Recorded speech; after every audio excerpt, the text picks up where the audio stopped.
me bring in my guests for this hour. Joining me, criminal defense attorneys and former prosecutors, both of them, Franz Borchardt, who's in studio with us, joining us. David Bruno, you're joining us, of course, via Skype. And Franz, great to see you. Thank you so much for being in studio. It's like a surreal experience. You said that. I agree.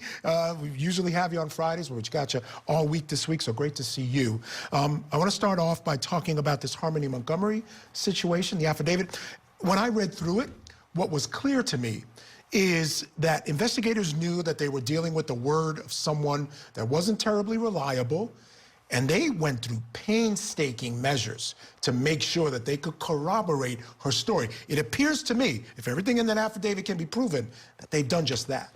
So that's the takeaway, right? The takeaway is your case can't be built all around someone who in many respects could be an accomplice to the crime, right? Or at least an accessory after the fact.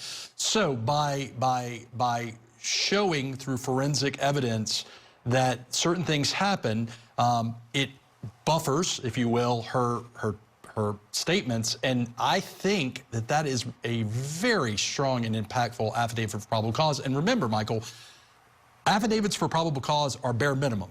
Generally, we don't see them as meaty as this, and by that I mean as thorough, as detailed. So the fact that this is so detailed leads me to believe that on top of this, and in addition to this, there's going to be even stronger evidence down the road. Yeah, I would have to agree. You know, we all wonder, David, just how strong the case would be if it was hinged on the word of Kayla Montgomery. Seems like they have a lot more. Also, they gave Kayla a little bit of a dry run. I wonder, and they said it was, we talked to the prosecutors in that weapons case, they said it was purely coincidental it went first.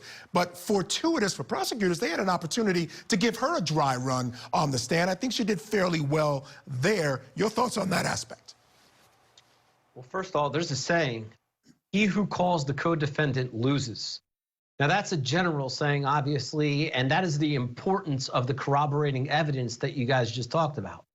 I mean, the fact of the matter is, neither character is going to be likable for one second in front of the jury.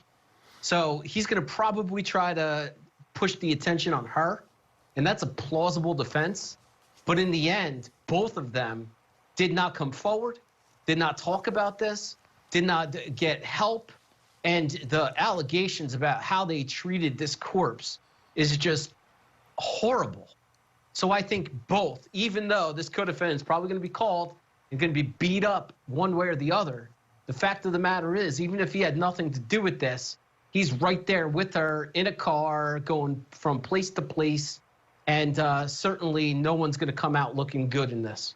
Yeah, no question. No one is going to be likable. And I can't for the life of me figure out why he was with the body for 3 months. Maybe he was in denial. I have no idea. Drugs make you do crazy things. You heard what they were taking. So there's that.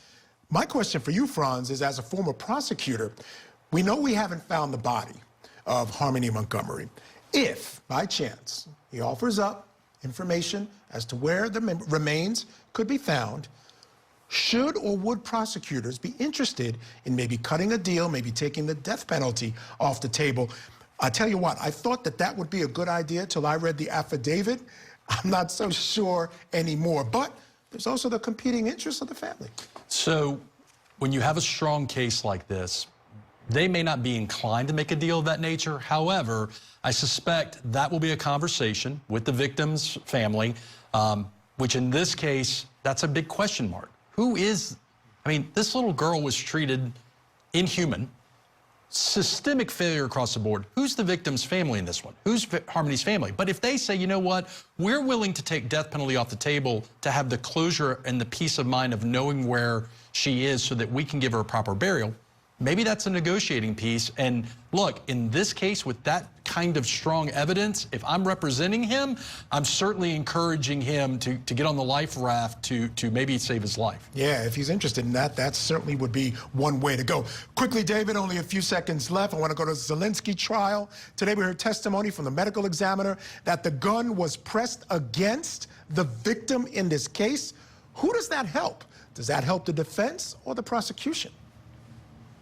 I say it helps the prosecution. Look, I mean, you can't look at that just alone. Also look at the defendant and his girlfriend's lack of action. lack of assistance. I mean, look at the text messages that came up today. So in the context of things, I think that one piece of evidence helps the prosecutor with her theory of the case in light of the supporting evidence we've also heard. All right, fair enough. I mean, one could argue that the defense could say it sort of plays into their theory that there was a struggle with the gun, that he would kill this kid execution style. Maybe, you know, he's not that kind of guy. I don't know. But an interesting piece of evidence today, important piece of evidence today. All right, folks, later in our Talkback segment.